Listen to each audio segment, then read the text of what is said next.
Hello.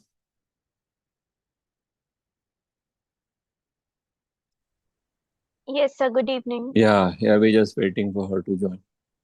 Yes, sir. Yeah, And we're live. yeah.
Hi, good evening, Dr. Rajiv. How are you?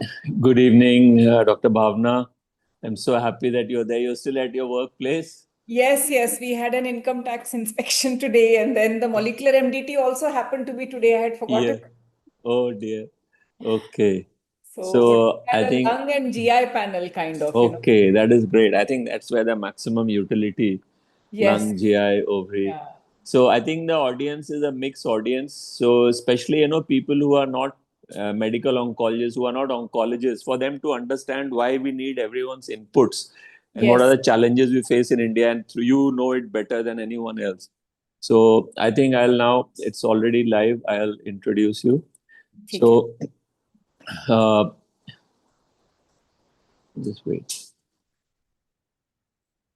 So, good evening, everyone. Today is the seventh lecture in the series, and you have heard, what is the basics of genetics, how genes are analyzed, why it is important to look at do NGS in solid tumors, and how to interpret the bioinformatics, etc. Now, finally, when before it is used for a patient, many a times we require a molecular tumor board. And today I have with me a very senior medical oncologist, Dr. Bhawna Sirohi. She has undergone extensive training in medical oncology, all kinds of solid tumors, both in India, Tata Hospital, then in the UK. She worked as a consultant there for many years. She was then with us at Tata Hospital, and now she has taken up a very challenging role in Raipur in setting up the cancer services, the underserved area in many ways. Despite all that, she runs a pan India molecular tumor board, the variety of cases she handles from all over the country. So I have asked her to give her talk, which she will bring out, and why we need everyone's input, why it needs to be multidisciplinary. So over to you, Dr. Bhavna. Please start your discussion. And during or after, we will have discussion. Some of the medical oncologists will join on Zoom, others will be on YouTube. They will put their comments. Thank you. Thank you, Dr. Serene. Good evening, everyone. And first of all, I must congratulate you for doing this because This is so important, and I was looking at all the lectures, and I hope it is available as a recording, which we can put on the It is. bio group. It is So if, available. on the young medical oncologist group, because we've Wow. started putting all the molecular Yeah. entity discussions on there, Yeah. Yeah. so that patient, That will be very useful. yeah, so that they can see it in their own time at home, and Yes. we will make it a CME kind of thing once That we is, yes. evolve a little bit. Thank you. We are just putting it up there. And Yeah. Sujit Yeah. from Chennai, he's also from Tata Hospital. He's Yes. Yes. I know. managing that. Sujit. Yeah. Oh, that is very nice. So great. Thank you so much. And I think it is MDT. I will just briefly, I have no disclosures. So I was in the NHS and I would like this to be interactive. If any of you have questions, please put them in the chat box, and you can interrupt me as well, because the whole point is to learn from each other. When I was in the NHS, it was mandatory for every single patient to be discussed in an MDT. And the NABH version 6, I'm so glad in our country, it has made that all patients, all cancer patients should be discussed mandatorily in the MDT. And as you can see, patients who are discussed in MDT, this is a rectal cancer slide, have a better overall and a disease-free survival. And there was a study last year in a Oncology journal, where they looked at the quality of the MDT and the expertise. And if you see that if the quality of the MDT is higher, the patients have a better overall survival. And hazard ratio of 0.4. I mean, there are some things which we can do in cancer, like symptom management, which leads to a survival benefit of 5 months. Here also you see such an amazing survival benefit. If this was a drug, again, this would be marketed by FDA or MEI immediately. So I think we have to think about MDTs. We also have to think about the quality of the MDTs. So cancer patients have a biopsy. You've heard about sequencing, NGS, molecular MDT, logistics is an issue, heterogeneity, different cancers. And I'll talk a little bit about magnitude of clinical benefit as well. So patients, why is the NGS important? Because we know that in most cancers, patients who have a actionable target, and if we have a drug against it, they have a better outcome. Common cancers are now collection of rare cancers, mainly because of lung cancer. When I started training in Tata Hospital 94, I didn't want to do lung because the outcomes were so bad. And but then we went on with breast and GI cancers, and now you see that the whole dynamics of lung cancer, GIST, all of this has changed completely, where you have plateaus on the survival curves. Patients are, even with brain metastasis, we have so many patients with lung cancer because we have these mutations. They are on a tablet like crizotinib or osimertinib, and they have a normal quality of life, with a median survival ranging for 4 to 5 years. So it's a collection of rare cancers, and the future I see is that, we will have a HER2 clinic, a BRAF mutation clinic, and we need to understand the depth and the type of the mutation, whether it's an amplification, mutation. I will let the experts decide that. And I'm a medical oncologist, and it's very important for me to engage with all different experts to come to the right decision about a patient. Very briefly about the tissue agnostic targets. I think we have PDL1, NTRK, BRAF, MEK, RET, and HER2 since 2017, and we have drugs against it. So I think with every patient, we should be looking for this as well. And now KRAS, G12C, FGFR, HER2. HER2 has come up in a big way now with the HER2 zero, ultra low HER2 also we are talking about. So input of pathologists is very, very important. And I'll just talk you through a patient we discussed today. Just seeing something on an NGS report doesn't mean that you have to act upon it. You have to actually think about it. In some patients, IHC is very important. Now in breast cancer, even if you see one cell with HER2 positive, a drug called trastuzumab deruxtecan may work and is important. In GI cancers, unless the HER2 is 3+, to use that trastuzumab deruxtecan is doing a disservice to that patient, because it is not going to work. So why do we need molecular MDT? You will see these kind of NGS reports. If you see this report from one of the labs, this patient has so many mutations. How do you decide which mutation to target? And how do you decide which is the driver mutation?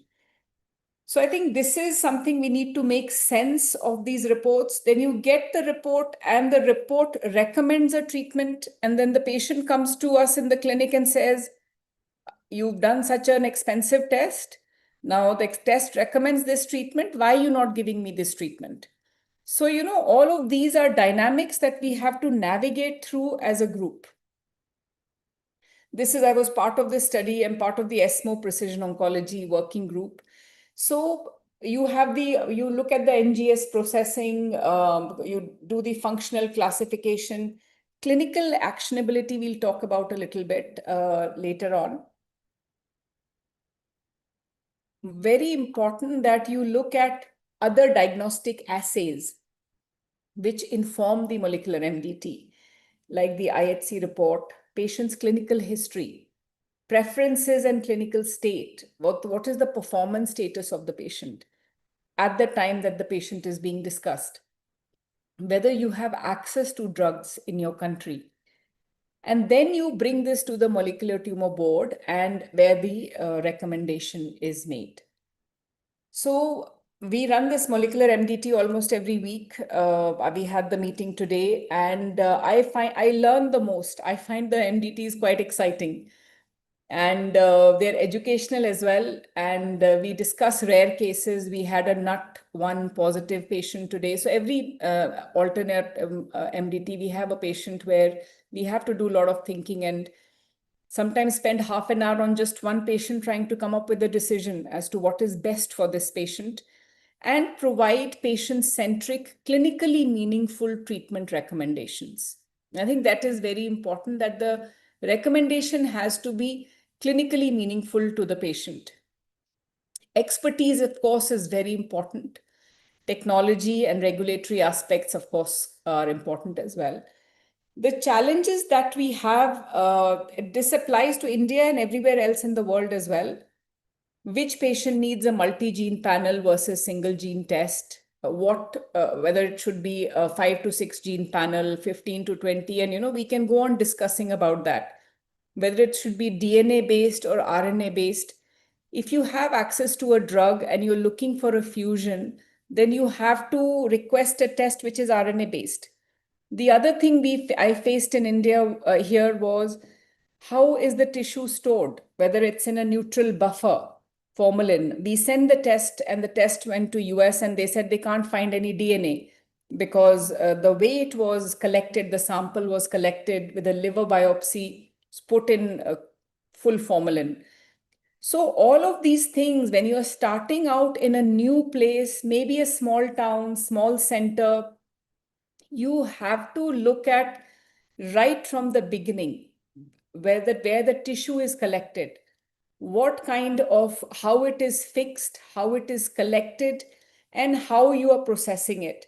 So all of these dynamics are very important for you to be able to identify the gene, the DNA or the RNA. Otherwise, you spend so much on the test and you don't find anything. Then how do you manage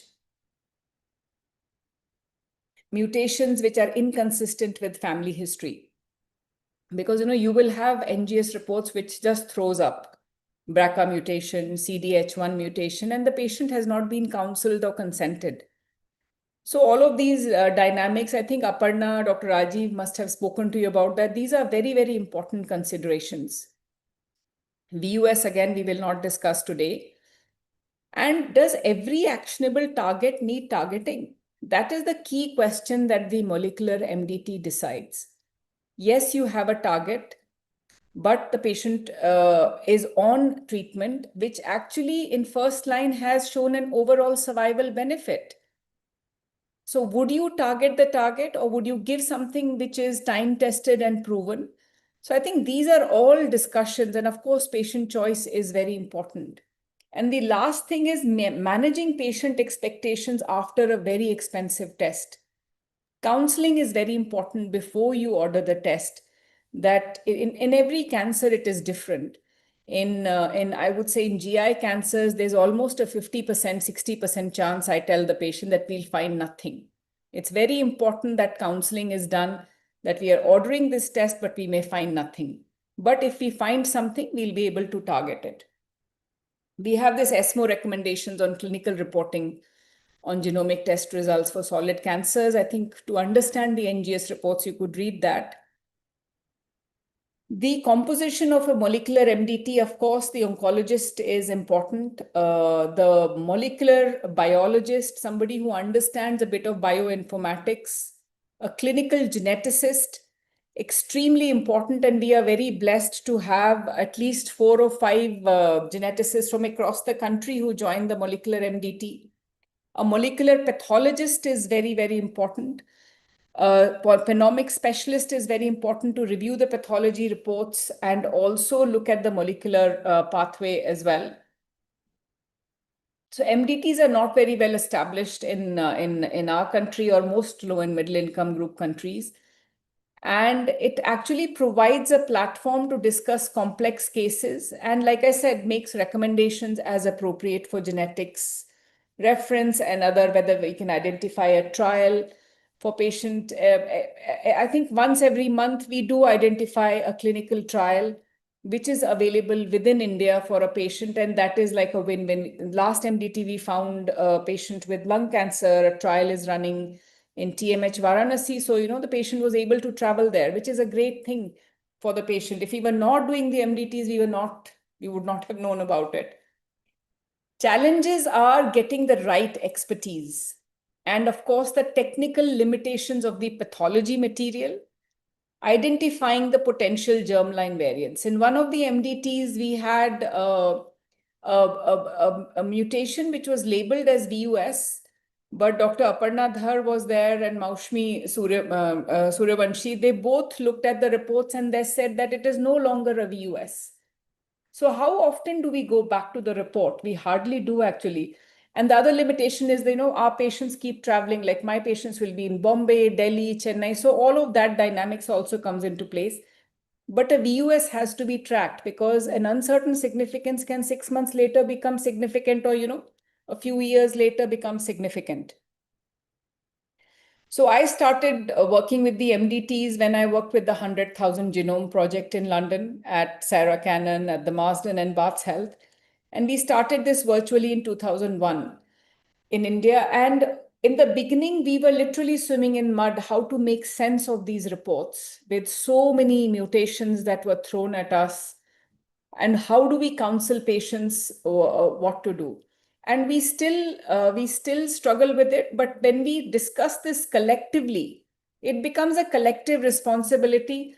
And to have colleagues from pathology, from molecular oncology, molecular biology, and site-specific specialists talk about this, it makes a huge difference.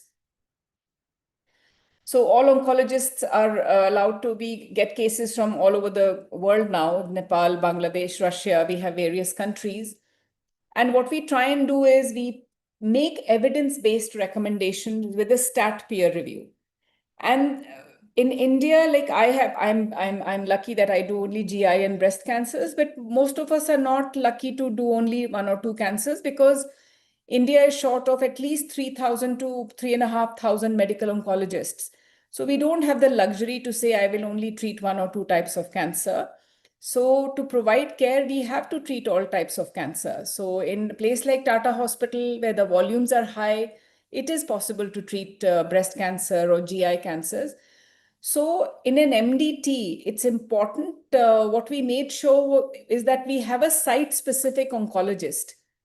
I can't keep up with the research in GI and breast. So it's very difficult for me to keep up with research in other cancers. So to have a site-specific oncologist who's global oncologist and also from India, it helps really give the best opinion for that patient because, that one person may have seen hundreds of those patients where I would have seen a few. And for rare cancers, like, we have Sameer Rastogi, Robin Jones, and Mrinal Gounder, it's so rare. So, and to get their opinion as a site-specific oncologist who only do sarcoma is fantastic. And to marry that with the opinion from the pathologist, molecular oncologist, and the germline geneticist gives the patient the best opinion that we can give today. So this is the kind of, it looks like we have patients from all over the country, and there is a new lab which is added almost every week. So there are so many labs which are mushrooming up all over the country. So that, again, we need to see what is the panel, whether they have validated their test. All of these things are so important. It's like, the generic drugs, the quality of the drugs, similarly, the quality of the NGS reports. I think it's very important that we look at the quality of the report as well. Just to give you an example of this lady we discussed in the MDT today, I'll give you a couple of examples.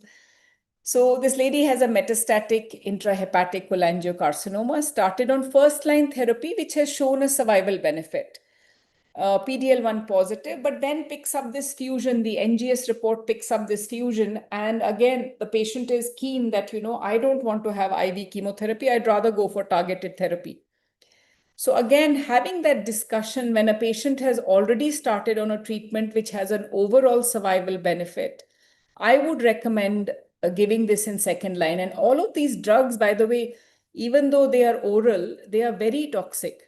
The nail changes with pemigatinib, futibatinib, and the hypophosphatemia, they are quite challenging to manage, and they do affect a patient's quality of life. So all of that counseling has to be taken. So the patient is like, why did you do the test? I normally do the NGS not at the beginning, but when I run out of options, or when in second line or third line. But first line, if we have a very good option, I preferably prefer not to do it, but most of our patients come with these reports. So the question is, whether you want to target the FGFR fusion now. We discussed it and we felt that we should do it later. The other complexity we discuss in the MDT with our pathologists, molecular oncologists, and we have the scientists from the platform. We try to get the scientists from the platform, which the test is done into the MDT as well, is to discuss whether with FGFR you have amplification, you have mutation, you have fusion. So it's important to check what it is, because most of the clinical trials where these drugs worked were with fusion. So it's important to look for the right molecular profile as well. This patient with lung cancer, now immediately the recommendation is ERB2 mutation, let us start on anti-HER2 therapy. Now, this is an exon 22 mutation, not what you see typically in exon 20, where it works in lung cancer, even though the VAF allele burden is 75%. So that's why discussing it in molecular MDT, when you have an expert tell you that, this is not the right mutation and anti-HER2 therapy is not going to work. So, by discussing, we have actually saved lots of financial advantage also to the patient by not using a drug like trastuzumab, which is unlikely to work. We had 2 patients today with RET fusion, both of them lung cancer. This patient was from Delhi and this patient was from Chandigarh. And in this patient with this RET fusion, which you usually see in thyroid cancer. So in lung cancer, it is rare, but as we are doing more and more NGS, we are learning as well. And that's where, collecting all the data is important and looking at real world evidence. So here, our molecular oncologists felt that, our scientists felt that targeting with selpercatinib would work. But here, if you look at TPM3 RET fusion, which is it's extremely rare, not been described also a lot. Here it was felt one should do a wider panel, because this patient with lung cancer had already been on selpercatinib, and after 2 months of treatment, the patient progressed. So, with every patient, you learn something. So it would be good to see what the comprehensive genomic panel shows with this as to why the patient did not respond to selpercatinib. And if you have 10 patients, one can actually make a recommendation that if you see this mutation or red fusion with TPM3, one should not target it. It's not actionable. So I think, with every MDT, you learn something. We have we've done the BRCA MDT. I think Dr. Sareen, we did this long time ago. And again, with all the right experts, it makes a huge difference in driving the right treatment. I mean, two heads are always better than one. So then we also looked at, what was the NGS recommended treatment and what did the Molecular Tumor Board recommend? So we looked at our own data, all of it. And what we found that in almost half the patients, we disagreed with the NGS reports. And with low level of evidence listed as the most common discordant rationale, 75%. So low level evidence was number one. Second was progression on current regimen and or alternative standard of care therapies or alternative targeted therapies were available. And the molecular target identified on another test. So, all of these things were the reasons that we looked at. So it's extremely important that a discussion happens in a molecular MDT to come up with the right decision for the patient. Briefly, I think I will tell you about the ESMO magnitude of clinical benefit scale, which actually for curative intent therapy and non-curative intent therapy classifies patients into 1 to 5 or A to C as to what the magnitude of benefit is. And they look at the various strength of the randomized evidence and, what is the relative and absolute benefit. They take into consideration whether quality of life data has also been published. And the SCAT is mainly for classifying, actually basically to identify patients with cancer who are likely to respond to all these precision medicines. And they've divided this into tier 5 tiers. And the last is tier X, where is no action, no evidence for actionability. So actually, basically, it helps us make a decision well. And in our molecular MDTs, what we want to do is, now we have DNB students as well here. And we want to classify our recommendations as tier 1, because if you have 2-3 actionable targets, then if there is a tier 1 which is target which is ready for implementation in routine clinical decision, then like HER2 in breast cancer, you have BRCA in ovary and breast cancer, I would say, then BRAF in metastatic melanoma. So these are tier 1.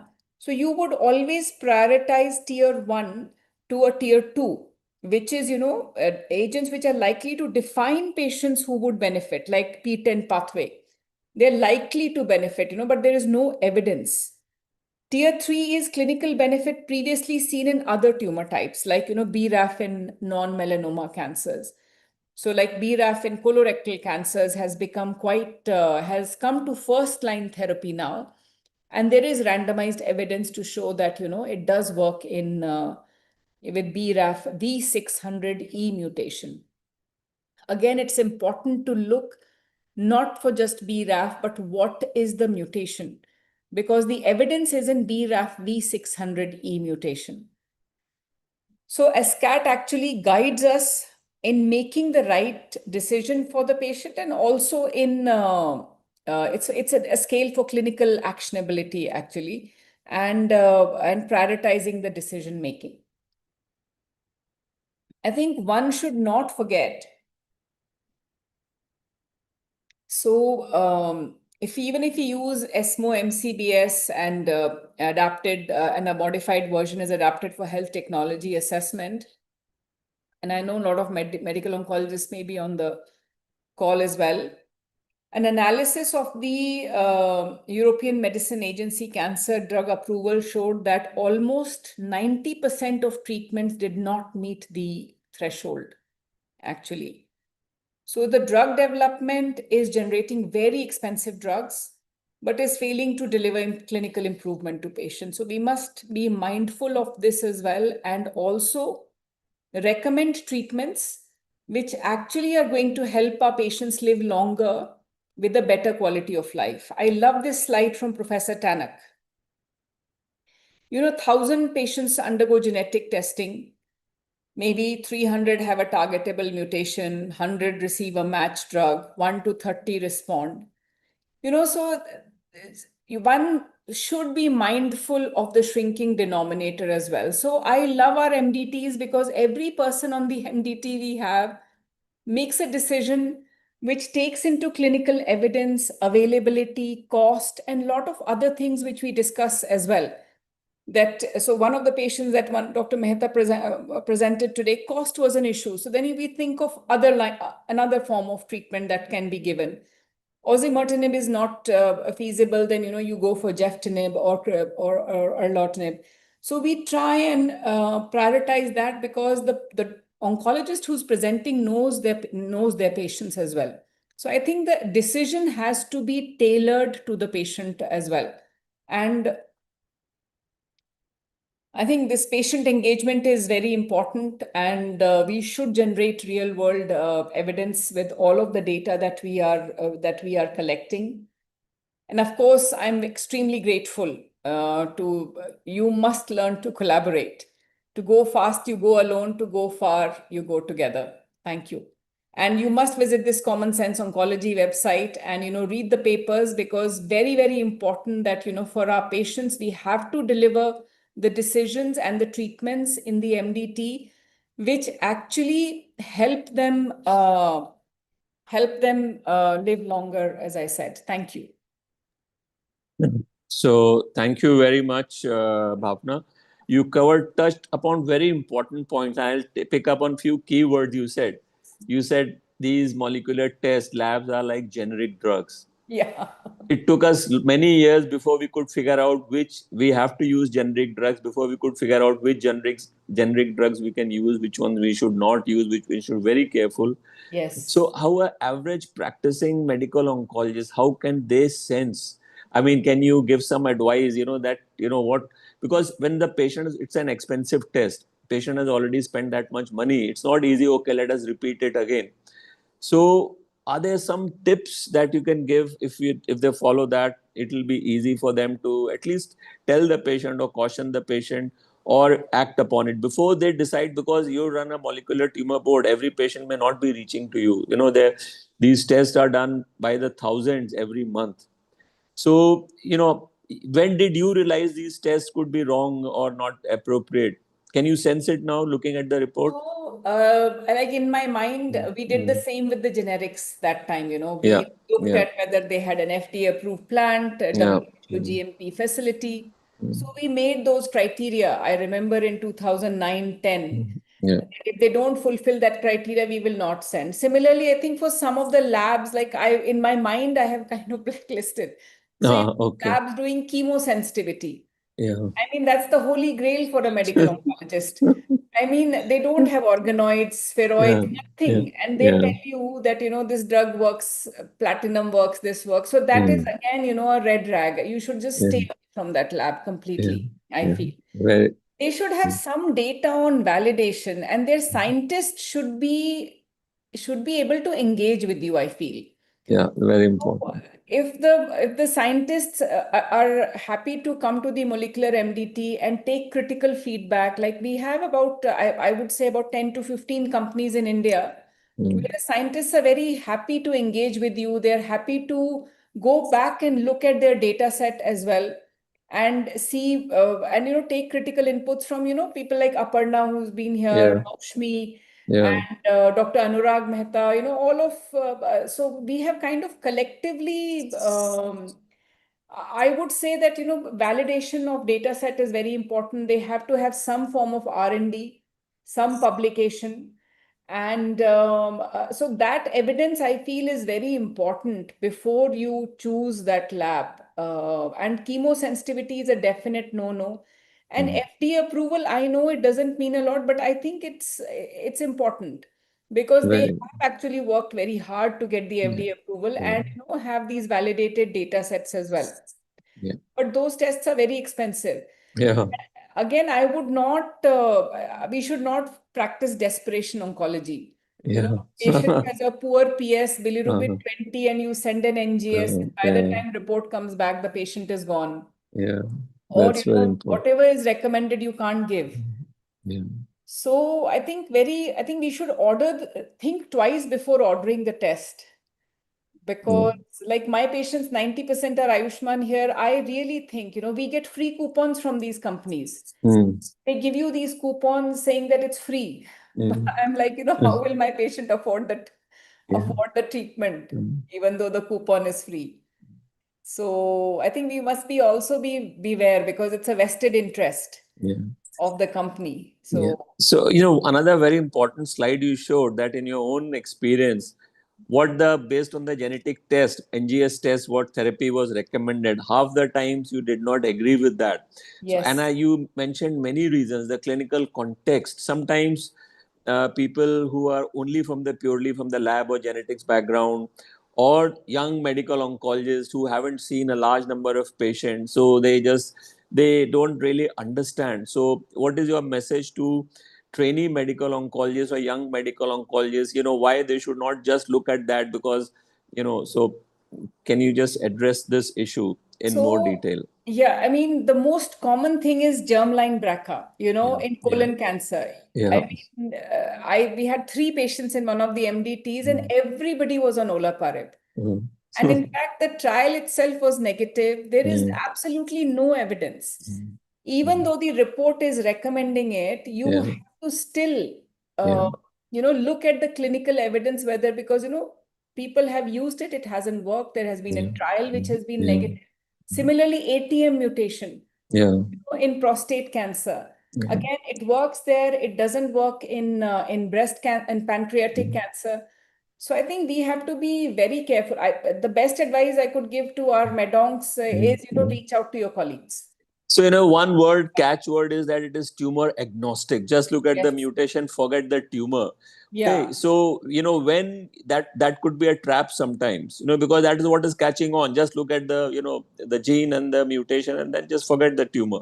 Yes, absolutely. So that is a trap. So there is a very important role of even pathologists, not only molecular pathologists. So if a pathologist is very sure of the diagnosis and histological type and subtype, and I'd see that cannot be ignored just because you're doing only molecular tests. Yes, absolutely. And I mean, Munita adds so much value for some of our GI cases in the MD, and especially Bharat Rekhi for us cases as well.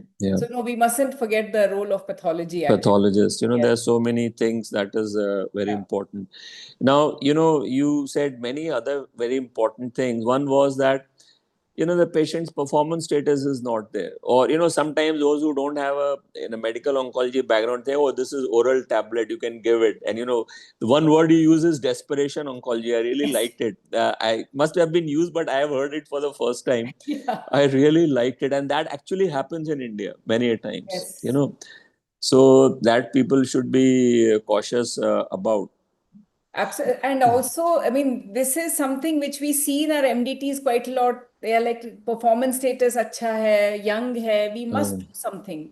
Do something, yeah. Yeah, I mean, best supportive care is a very good option, actually, I feel, Why should she or he spend all their time in hospital? That is true. When you don't have an option. We coined another term today. We coined NGS toxicity. A patient had, I don't think they've left a lab, about 10, and the same mutation in every Caris, Foundation, Tempus, I mean, 5 Indian labs. हर एक में वही mutation है, वही fusion है. Now, every time by doing the NGS, it's not going to change the biology of the tumor. That is true. It's so Len Sauls was like, okay, it's NGS toxicity because it's NGS why would you toxicity. do it? We should not do so many NGS reports. Even if the patient asks for it, I think we should decline it. Yeah, that is very important. So, one more point which is there, we become familiar, we listen, we heard about the gene and this tumor, we know in this tumor when then this gene is mutated, it would work. but you gave some examples, not just the gene and the tumor, but also what kind of genetic alteration is there. Yes. And I think that's the importance. Sometimes one should not be complacent, that you should discuss. If you have not used an expert lab where the reporting is of that level, you have to involve molecular geneticist, a genetics background person to understand that particular variant as to what it is. Otherwise, patients will not know. Patients, and the other point I'll just bring it. We have many patients who go through Chat GPT. What they look at is my cancer, my gene. Okay, that is all they find.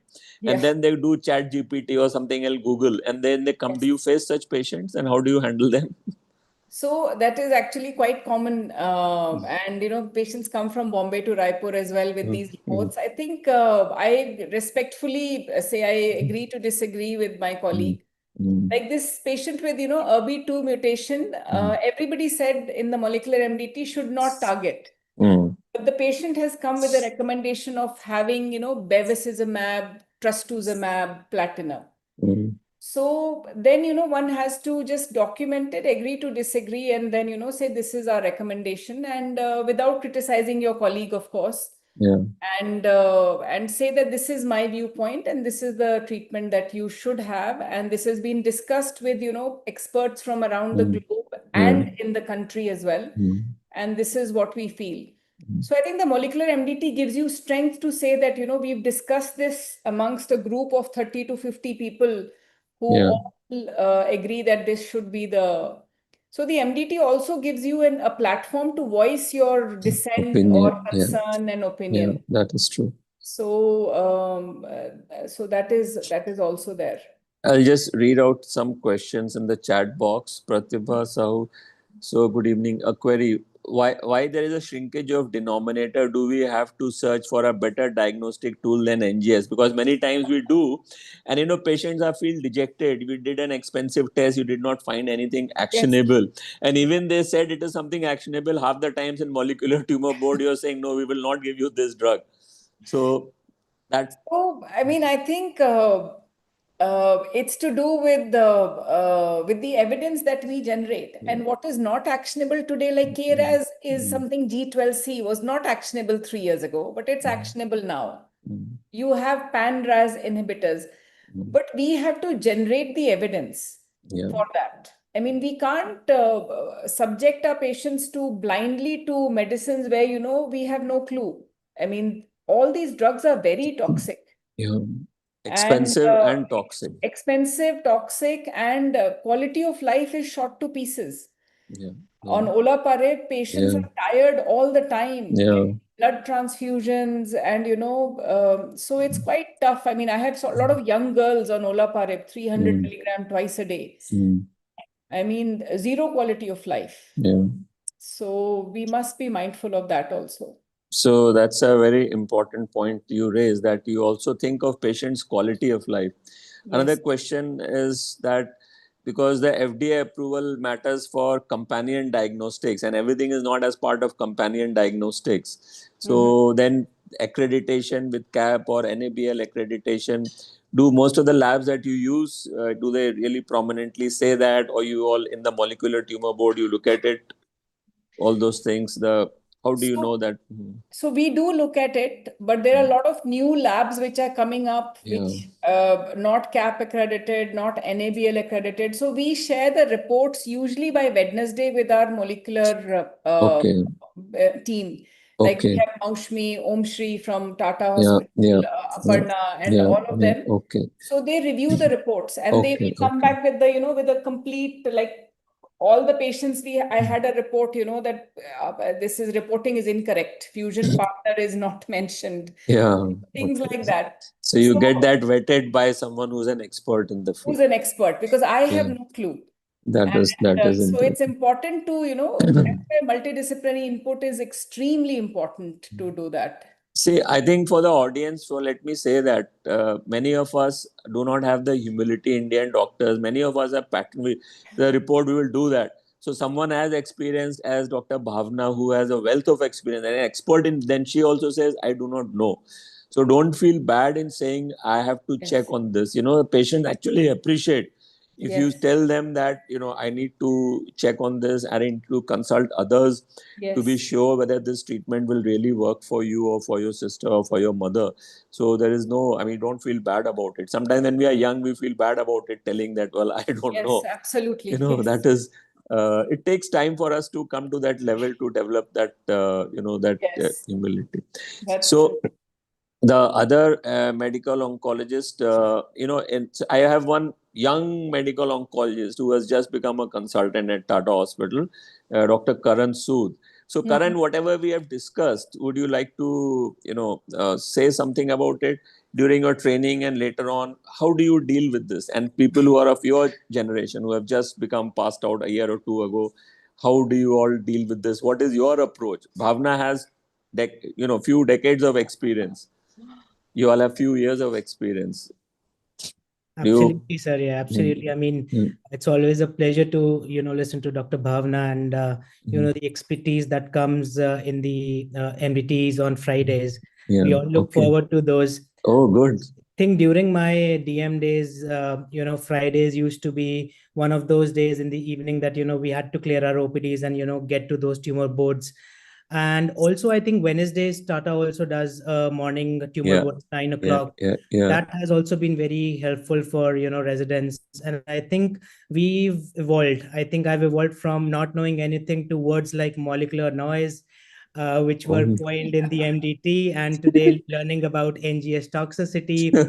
So, we are on a rise, and I am very sure that, people, my colleagues, especially, who've just passed out and who are trying applying their trade at various places, they will contribute more to, what we already, doing. But this is just the tip of the iceberg. There is so much not known. Yes. And we have such brilliant experts from US, from UK, giving some brilliant advices. And I think most of what I practice in clinic today is due to these MDTs, sir. So, all points what ma'am said and you said, agree to every one of them. So Bhavna, you see, whatever hard work you're doing, it is making an impact. No, And thank they you. will teach their students. That is what is very important. Otherwise, sometimes we feel, why do we toil? And Yes.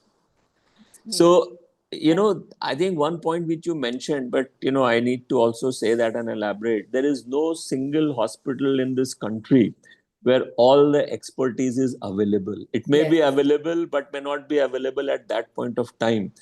So Yes. this is one area where being virtual and, people, getting people, everyone involved, giving them time is so important, because no Yes. one at Tata Hospital, we site specialize, other place, as you said, global oncologist means all over, but all Yes. cancers. So it Yes. is collaborative. We do not know who will give the most important input for that particular patient. That is very Absolutely. important. So I think we've spent 45 minutes. So, Bhavna, if you can send, can people from other lab backgrounds other can join your Pan India Yes, MDT? I yes, can. you get them. You can share the link with anyone. So, We if have you it can next just week on Friday. send me the link, that I will put it in the in our this channel for this, and many more people would, and many people would learn. Like Dr. Karan Sood said, he learned through this. They used to finish their OPD on Fridays by 7 o'clock so that they could attend this. So that is very important. We need people to learn, and from experienced I people. actually, learn Len Salz is one, for me, is like the father of colorectal. Yeah, yeah, So, yeah, like today, I learned a lot of things about bolus. So we discuss other things also, like yeah, bolus yeah, 5FU. He was yeah, telling stories about yeah, olaparib and yeah, how yeah. the platinum, you can replace oxaliplatin with. So you learn other pearls from these experts. Yes, So he's yes, yeah, done only colorectal all his yeah, life yeah, yeah. for I think So, 50 years. oh, okay. So, you So, gain so much knowledge. yeah, So yes, I actually look forward to it. yeah. So, thank you very much. If anyone else has any point to make, please say, then we will close the session. And then, Bhavna, we have after this 12, seminars covering each side. So, for your trainees and others, where we will go like lung cancer, colorectal cancer, upper GI hepatobiliary, breast cancer, ovary cancer. So, where we will go Wonderful. in depth these today was the 7th lecture of yours. Then tomorrow, Kumar Prabhash will give his talk about challenges of practicing precision oncology in Indian setting. What you can do, what kind of things, and then these 12 seminars where each of these and all of these will be available on YouTube. For a lot of people are not able to watch in real time. They have to, when they reach home, their children are there and something else is there. So our kids have grown up. So this issue is there so that they can see. Then people are asking Dr. Rahul Rai Chaudhary, who is a gynae oncologist in Kolkata, asking, can we present our cases in Pan India MDT? So Yes, of course. Yes. Of course. So people are appreciating and they will listen, and I will share the link, this. So with this, we end the session. Thank you very much, Thank you. Bhavna. Thank you. Thank you so much. Thank you. Thank you Bye. so much, Bye. ma'am. Bye. Thank you. Bye. Bye.